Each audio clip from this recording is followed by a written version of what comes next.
Екатерина Лисина дүйнөдөгү эң uzun жана сексуалдуу буттардын ээси. 1987 Россияда төрөлгөн. Бою 2 метр 5 сантиметр. Бутунун узундугу 1 метр 32 сантиметр.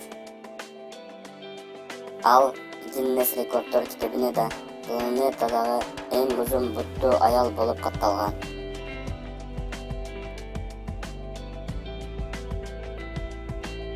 2017 жылга чейин баскетбол менен азыр модель болуп алектенип келет.